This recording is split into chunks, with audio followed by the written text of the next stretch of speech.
Elias Orgerinos's Honda S2000 Turbo would hold its own against any supercar. Is now featured as a build car in the new Forza Motorsport game on Xbox. No, it drives great. It drives like a normal car when you want it to be, and it drives like a weapon if you want it as well. So I'm pretty wrapped the way it goes.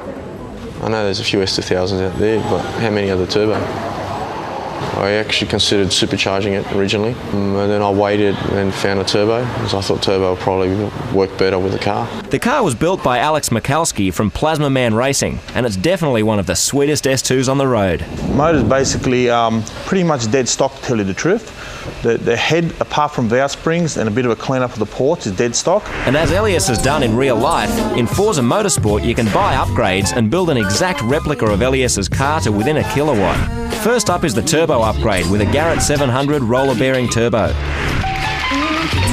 Next, a set of Rochester 1-litre injectors and a custom fuel rail fed by a custom manifold. Plasma Man Racing intercooler and plumbing running an incredible 5 to 6 degrees above ambient.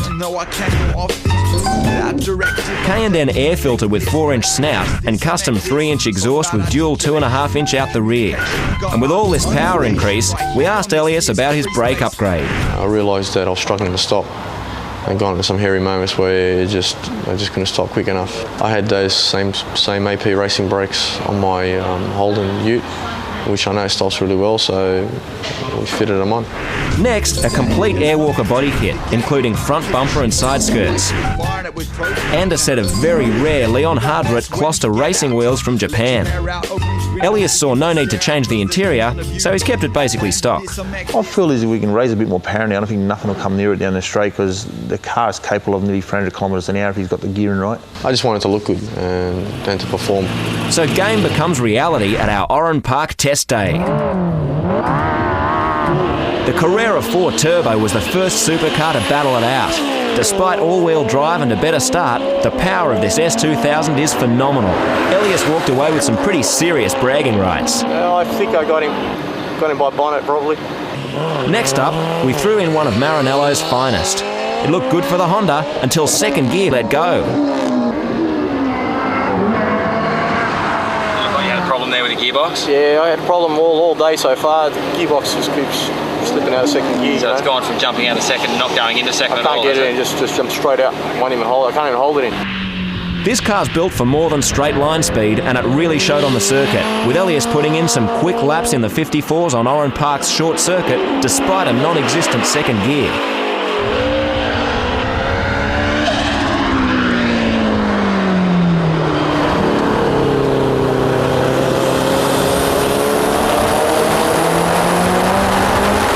Next up, we put Stone Brothers Racing's Warren Luff in the car to get his feedback. The engine just loves to rev. It's surprising in a turbo engine that likes such high revs. It just keeps developing power the more you rev it.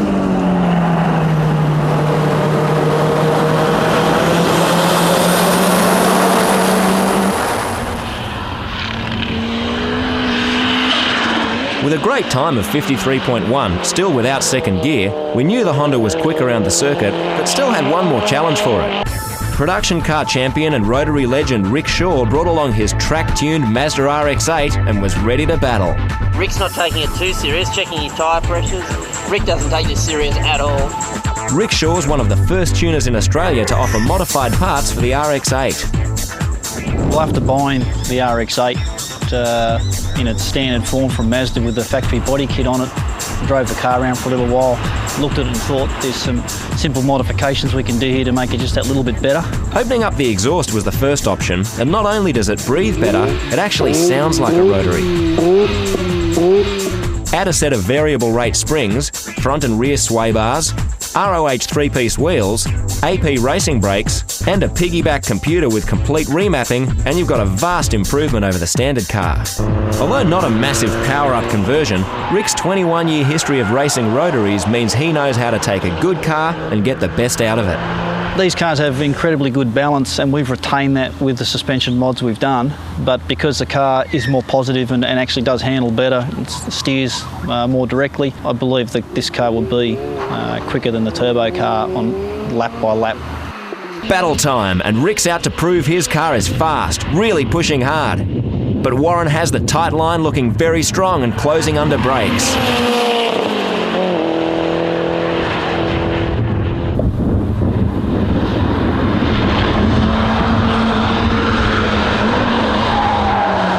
Coming into Momo Corner, the Honda's right up the back of the Mazda.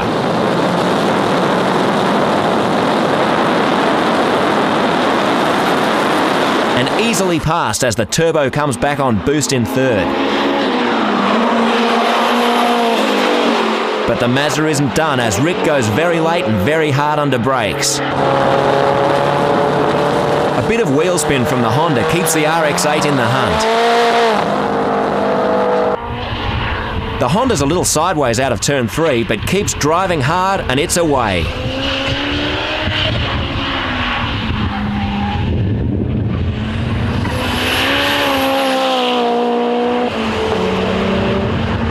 But Rick was pretty happy with the handling of the RX-8. Well, yeah, gave it a fair go. Definitely out-powered. Haven't got the power of the Honda. There's no way in the world we could keep up with it in a straight line. And as you can see, it was all over the back of us. But under brakes, we were just as good as the Honda. No problems there at all. Corner speeds were fairly similar. But certainly, we just lost out in the power stakes. Sort of car that you want to go out there and spend 20 or 30 laps in. Really good fun. A driver swap and it's back into it.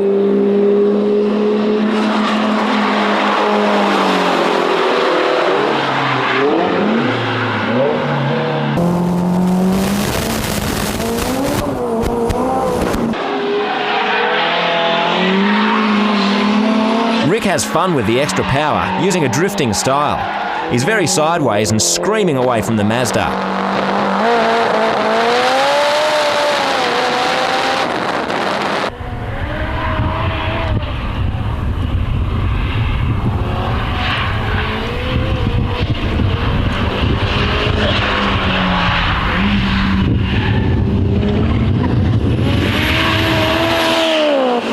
Smoking it up all over the track. For Rick, it's almost sexual. You've